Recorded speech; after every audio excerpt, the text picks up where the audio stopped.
Gaia offers a platform for awakening to new truths and new ways of being. Over 8,000 original episodes, films, and documentaries, so you can find your own answers to some of life's biggest questions, only on Gaia. Since roughly 30 years, we are confronted with the phenomenon which we call crop circles. In the beginning, they were simple, primitive circles.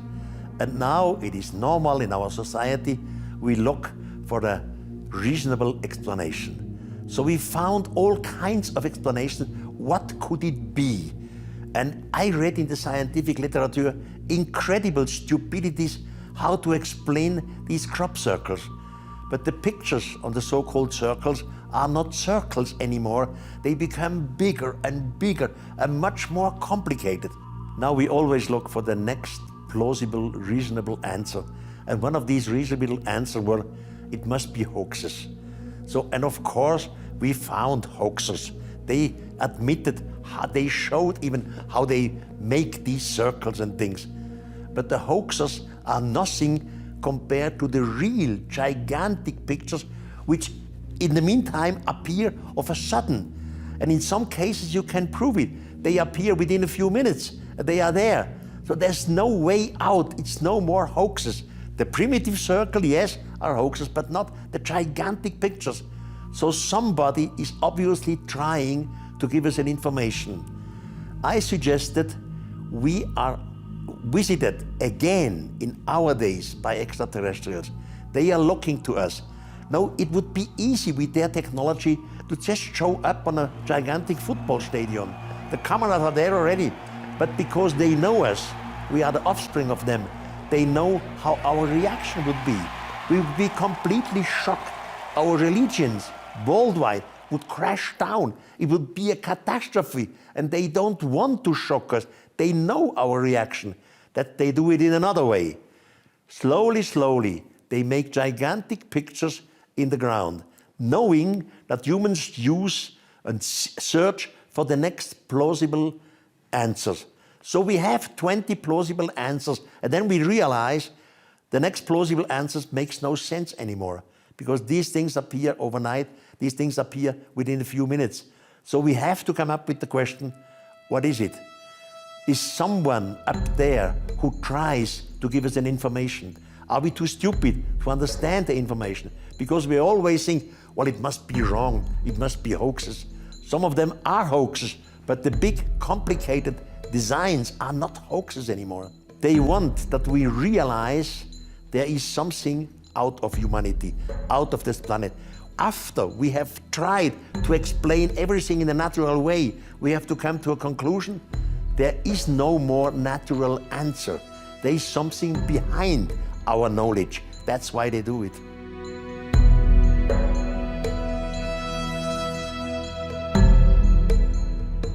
UFO sightings are in the meantime worldwide.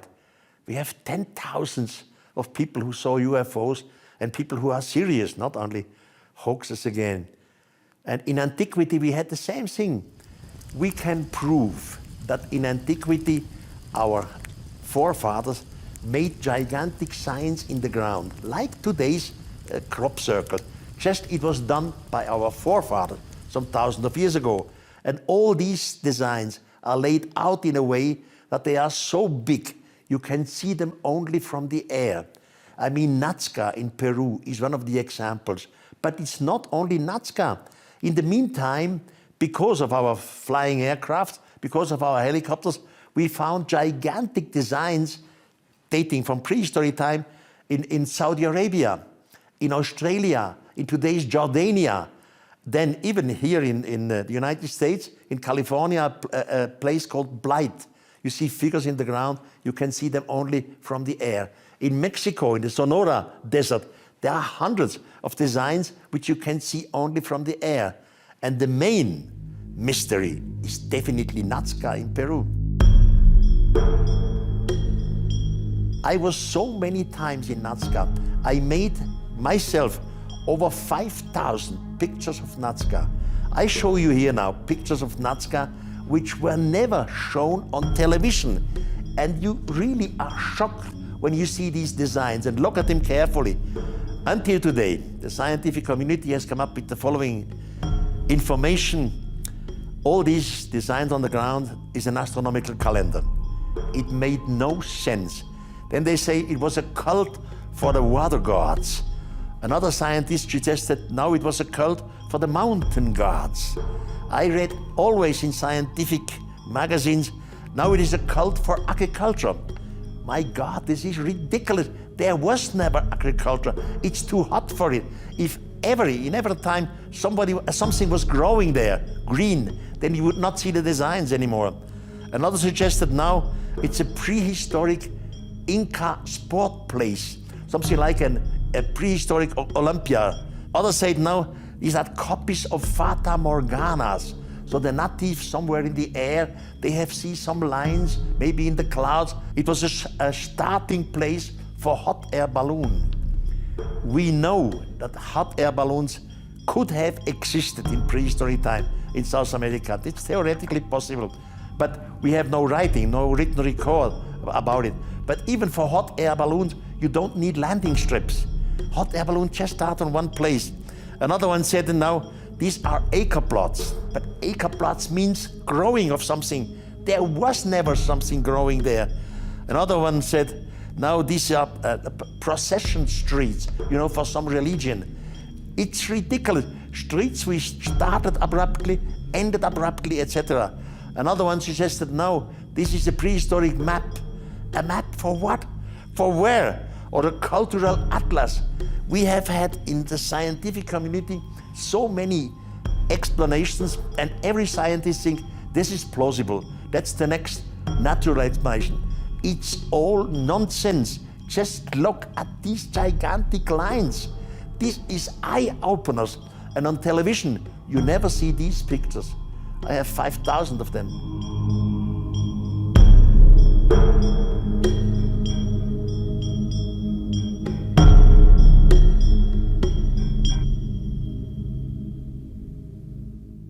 In Nazca, there you see some mountains which were artificially cut off.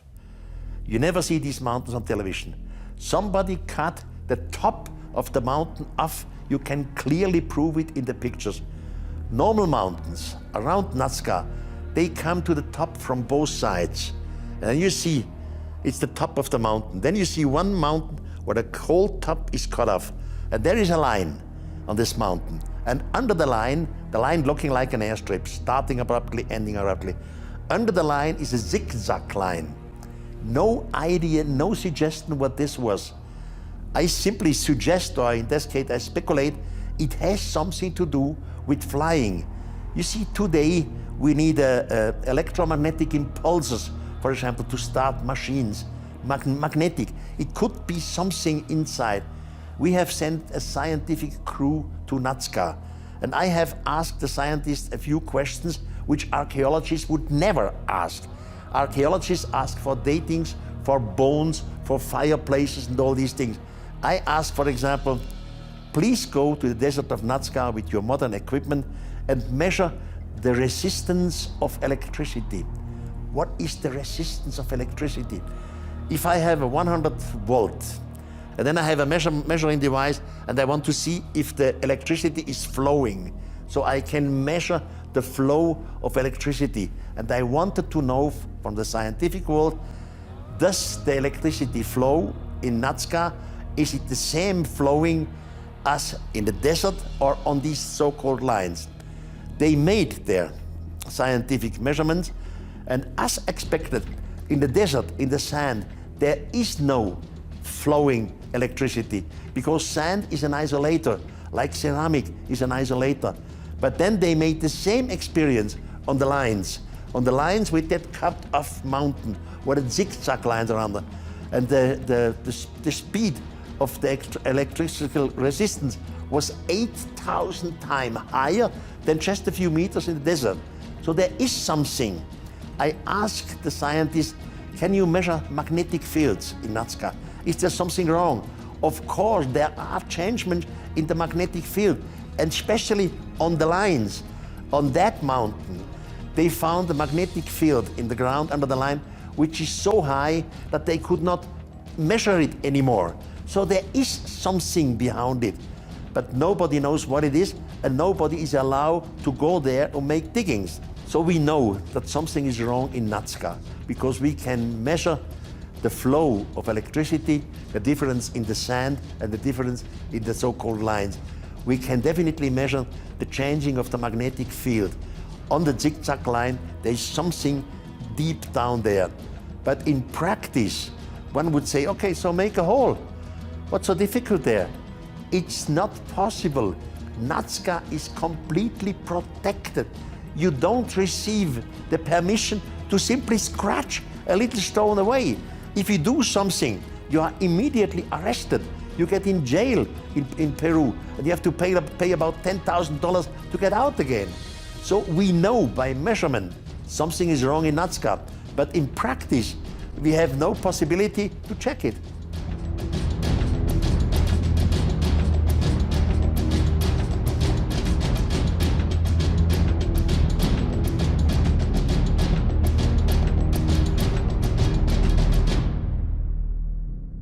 It might be that in gigantic temple structures, for example, the pyramid, or in big other temple structures, there might be changing of the magnetic field or electricity, but nobody measures it. We have only measured it in Nazca, and there it's true, we can prove it.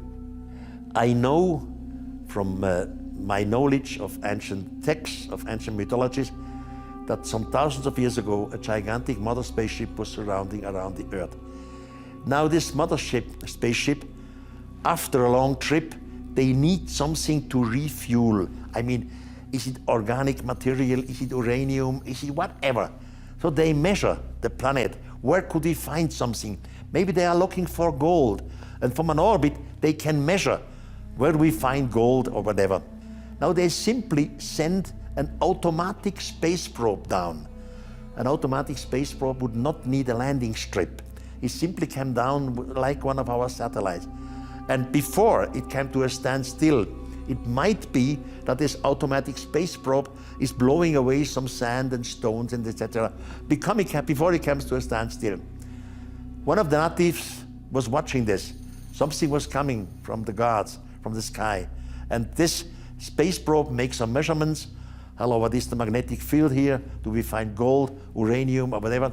And disappears again. Another native goes to his tribe and say, hey, something was descending from the guard. I saw it here on the plain of Nazca. And you see a small line simply created by the blown away stone and sand. And other natives may think, obviously the guards want that we make some lines for them. And it becomes a religion, a cult. And the natives now make lines in all kinds of directions. Small lines, large lines, thin lines, long lines. The longest of the small lines in Nazca is 23 kilometers long, over cross mountain hill straight away, 23 kilometers.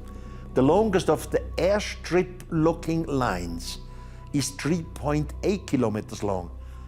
Enough to land the jumbo jet now. That was my suggestion. The lines were made by the natives because it has become a religious cult. But that's not all.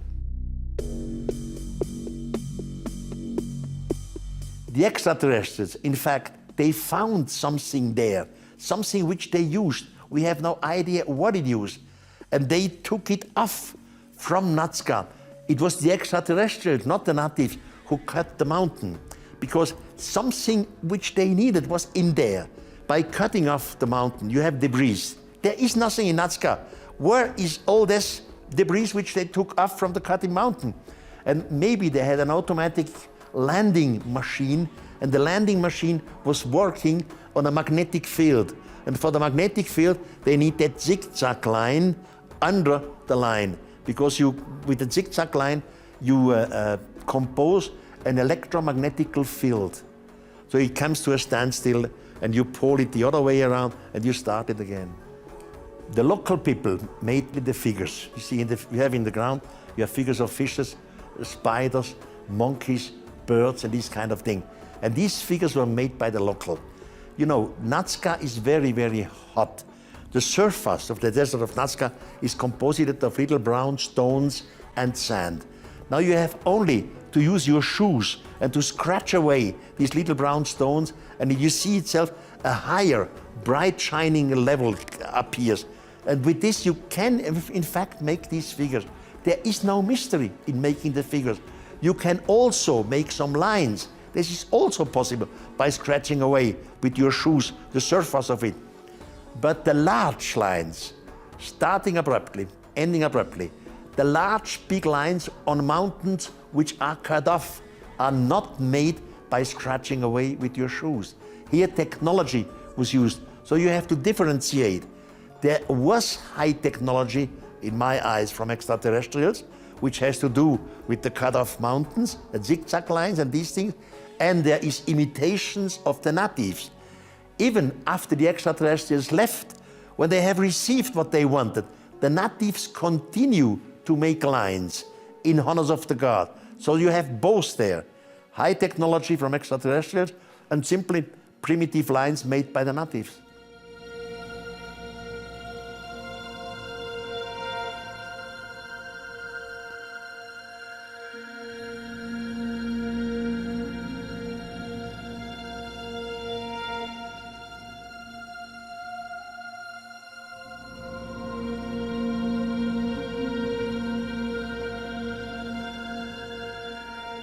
If you stand in Nazca with your foot, you see nothing. You see no difference. You have to stand exactly on a line. Then you see it goes down into the ground about 4 or 5 centimeters. But you see it only directly standing there. 2 meters away, you see no difference. It's all brown, rust, sand, that's all. The natives want to give signs to the gods. One day, the work of the so-called gods was done. They said goodbye, we came back in a few thousand years, goodbye everyone, they disappeared. But on Earth, the natives had the next generation and the next generation, and they were all talking about the gods. And they said, to our grandfather's time, the gods from the sky were here. Which gods? Up there. Then a high priest may come up with a good idea. We must show them signs, the gods. We must signalize them. We are still here. We are praying. We are hoping of your return. And now the natives start to make signs in the ground of such an overdimensional size that you can see them only from the air. And again, Nazca is not isolated. I know from the Ethiopian book of the king, the Kebra Negest, that King Solomon had a flying machine. In the Kebra Negest, it says that King Solomon had not only flying machines, he had maps. Maps from the surface of the earth. He knew exactly on which part is a jungle, on which part is a desert, etc. It might well be that King Solomon, with one of his flying machines, once flew to Nazca. In the Hindu mythology, we have the twins called the Maruts. They are described, they had flying machines. They were flying over the planet, visiting different tribes. So King Solomon, the flying Maruts, the twins, were maybe in Nazca. And they all created line when they came to a landing point. And the natives imitated and made lines. And the natives made sign for that. Hey, we are here. We expect you. We have offerings for you. We have food for you. Please visit us again. Give us your knowledge. That's why the natives made gigantic figures in the ground.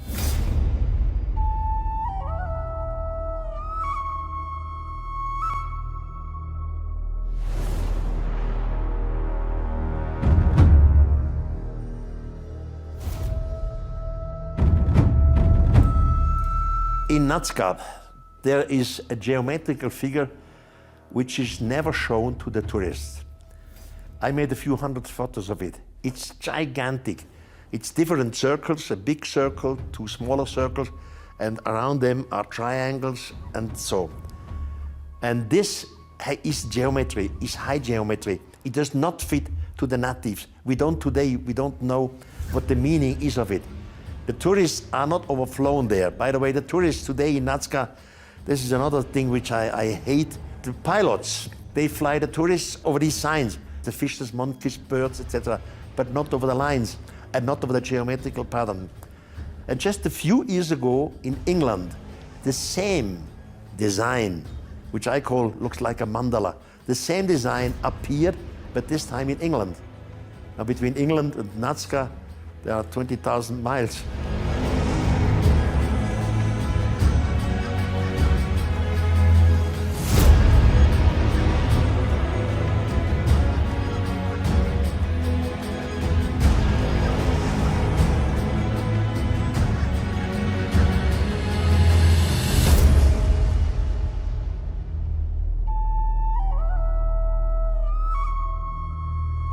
In the last few years, in the desert of Jordan, again, gigantic figures were found, only found by the air.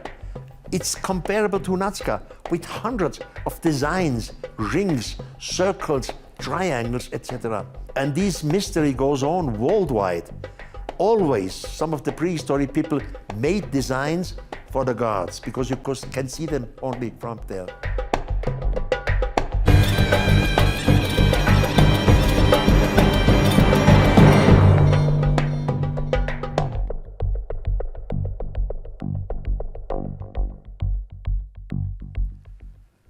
In antiquity, the gods were here. The humans worshipped the gods. The humans said to the gods, we want to make a construction, a temple, something in your honor, so that our ancestors, later, thousands of years ago, may understand that you were here. And the gods said, yes, make it, but make it only on this place and in this place. So the humans made these structures. Today is different. Today we have no high culture. There are no humans which adore some gods and say, in your honor, we want to make a gigantic structure. The time is different.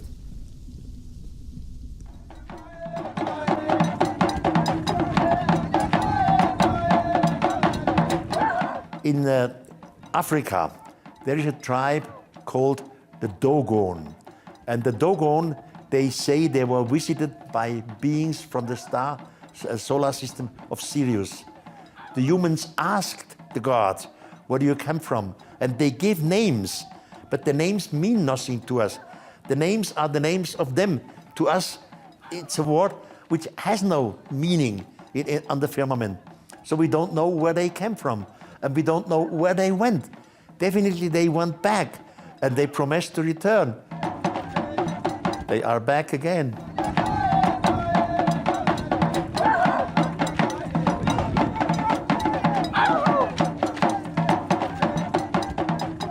Some thousands of years ago, extraterrestrials created the first humans, symbolically Adam and Eve. They again made children, and their children made again children. They multiply and multiply. And in these generations, there was only one language. Adam and Eve, they came directly from the tribe of the apes. The apes had no language. Now, Adam and Eve, in the legend, were put into a place called paradise, where they learned the language. Adam was the first man who was able to speak. He had what we call Broca's center to formulate words. Now Adam was the one who gave to everything a name.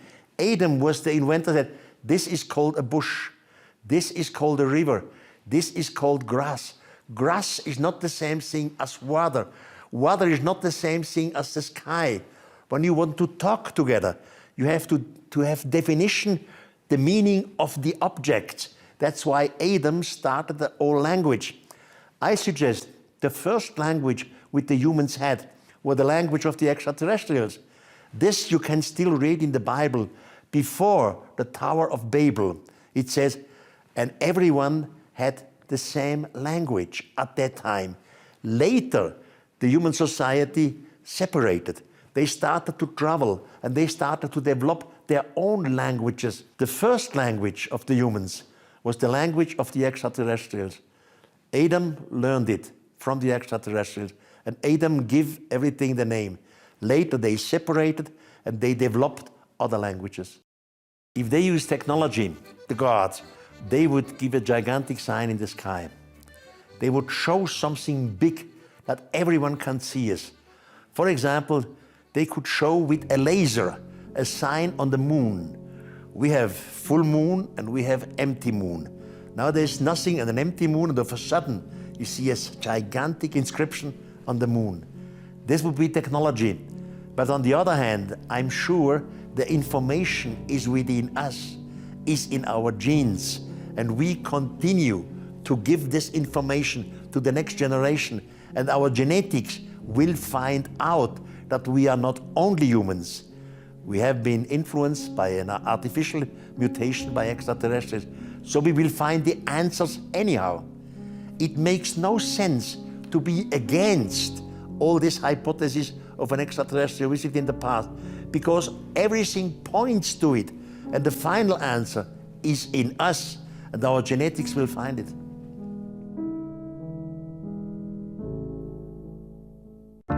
Are you awake yet?